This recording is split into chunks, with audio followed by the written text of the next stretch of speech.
Hi guys, it's Tali. How are you doing? I hope you had a good weekend and you're feeling ready for the week ahead. Today I want to talk to you a lot about mental health because if you don't know me in real life or you don't follow me on social media, maybe you don't know my journey through mental health. And so I want to share a lot about that today because it's something so close to my heart and because I think it's so close to a lot of people's hearts. And it's not something we talk about enough.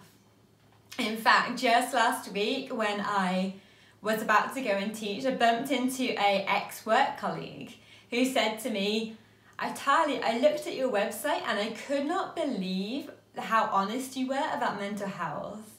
He didn't necessarily say this in a good way or in a negative way. He just couldn't believe how honest I was. But for me, I choose to share my mental health journey, my mental health struggles, because I think, again, it's something we don't often talk about enough.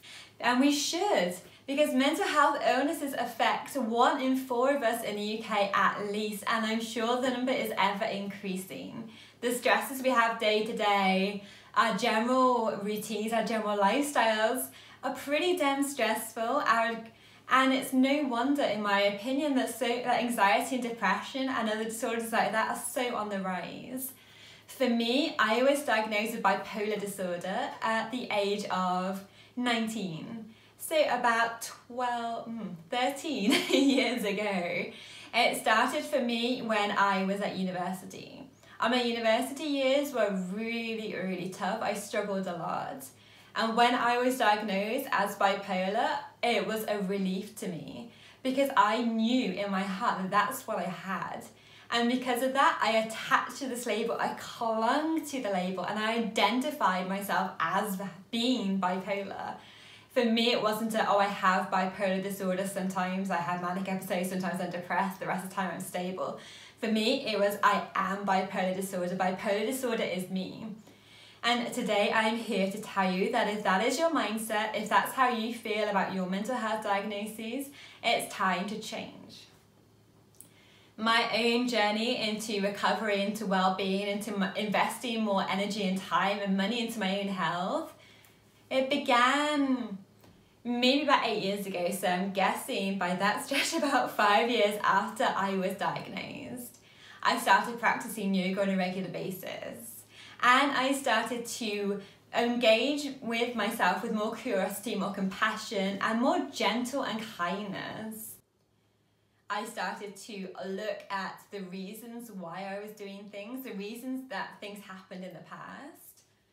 And I knew that even if I couldn't change the past, even if I couldn't change my past experiences, I could change my future and my present moments. And yoga, intuitive eating, and just generally be more intuitive with myself, changed my life. And I'm so grateful for these practices that came into my life when they did.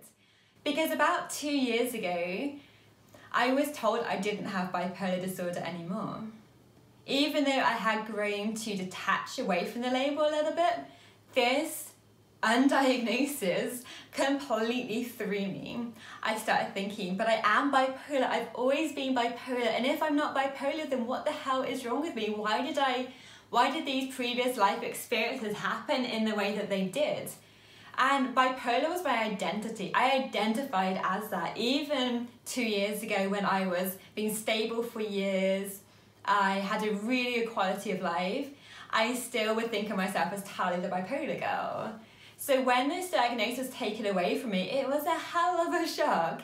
But it's also the most liberating and freeing moment of my life. I've come to see it now. Because mental health diagnoses aren't just this nice little clear-cut, different separate compartments or boxes that we can nicely fit ourselves in. And every single psychiatrist, psychologist that I've met will attest to this. Because we are all individuals, our epigenetics, our genetics, our life experiences, what has happened to us as a child, who we are, our own makeup, we are all unique. So the way people will diagnose us as you have bipolar disorder, you have schizophrenia, you have borderline personality disorder, these diagnoses can change over time. These diagnoses aren't necessarily set in stone, they're not your future, and they're not who you're going to be for the rest of your life. So I wanted to talk a little bit about these mindset shifts, because I don't know about you, but when I was diagnosed, I became the victim. I was, oh, poor me, I'm Tali, I have bipolar disorder, this is my lot in life, woe is me. But in the last few years, the last 5, 6, 7, 8 years, however long, I have chosen to see my bipolar disorder as a strength. And now I don't have it anymore because this no longer serves me, because I am strong in myself. And I believe the diagnosis was taken away from me because I no longer needed it. I no longer needed to identify with it. And in fact, that was a limiting belief of mine. There's 2 different kind of prongs to this chat that I want to share with you. One is that our mental health, whatever it may be, whatever our diagnosis is, it can become our strength. When we learn to live with it, to thrive because of it, when we choose to be ourselves, not despite of our diagnosis, but almost alongside it, that is when we are at our strongest. And that's when we can learn to share our experiences with others and hopefully help them if they're going through similar journeys themselves. And mental health has so much stigma still that I really want to challenge this. Every single person, I hope, who has a mental health illness and going through mental health difficulties, I ultimately want everybody to be able to speak up, to feel like they don't have to hide in it anymore, to feel like they don't have to keep it as a deep, dark secret that they keep in their closet, you know? Like, mental health is just the same as physical health. Just because we can't see it, it doesn't mean that it doesn't exist. And just because we don't see it doesn't mean we can't talk about it, and that we can't even learn to fix or even thrive with it. The other mindset shift I wanted to talk about as well is to focus on your strengths rather than your limiting beliefs. When I was diagnosed as bipolar, again, that became my limiting factor. Oh, I wish I could do this, but I can't because of my diagnosis. I wish I could do this, but I'm not mentally strong enough. I want to be able to whatever, but I'm scared that I'm going to have a relapse, and therefore it will stop me. That was what my thoughts were my entire life. That's what stopped me for so many years. But ultimately, when you focus instead on your limiting beliefs, but more on your strengths, what can you do? What are you good at? Are you kind? Are you compassionate? Do you love sharing your gifts with others?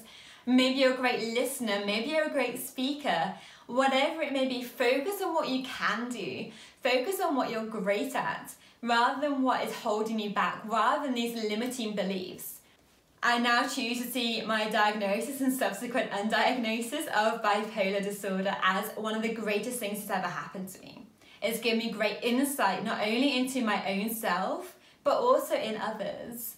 I can now begin to tell if I can quickly notice if I'm getting a bit stressed out. And I think I'm more in tune with myself than a lot of people that haven't ever struggled with mental health issues. I notice immediately if I'm getting stressed, if I'm getting burned out, if I'm feeling a little bit under the weather physically as well. I am so in tune with this. So focus on what you can do. Focus on what your mental health is bringing to you, what good things your mental health is bringing to you. Maybe like me, it's giving you increased self-awareness. Maybe you're learning to share what you've learned with other people. Whatever it may be, your mental health will not hold you back. And again, your mental health diagnoses are not with you forever, necessarily. And even if you have been living with a mental health diagnosis for decades, years, however long, know that these things aren't set in stone. In fact, my psychiatrist recently told me that about 20% of people that are diagnosed with a mental health disorder, their diagnosis will shift and change throughout their lifetime. That's 20%. That's 1 in 5 people who have been diagnosed with a mental health condition whose diagnosis will change. Either they will lose that diagnosis, just like me, or maybe their diagnosis will shift to something else. 1 in 5 people. So when we're told that diagnoses like bipolar, like schizophrenia, like schizoaffective disorder, like depression, that these things are going to be with us the rest of our lives, it's not necessarily true. I just hope that this video has helped you. I hope that you've learned to see that your mental health can sometimes be a strength rather than a weakness. I hope you are now encouraged to discover who you are outside of your mental health diagnosis, and that your diagnosis is not necessarily your identity. I know it's so easy to get stuck in that trap, especially when you're diagnosed with quite a serious mental health condition. But trust me, your mental health is your strength. You have so much more to offer to the world than just your mental health identity. And if you focus more on what you can do rather than what your mental health disorders are stopping you from doing, trust me, you're gonna take over the world. I would love to hear from you guys if this video resonated with you. And I hope that it has on some level at least. Have a beautiful day, guys. Mwah. Bye for now.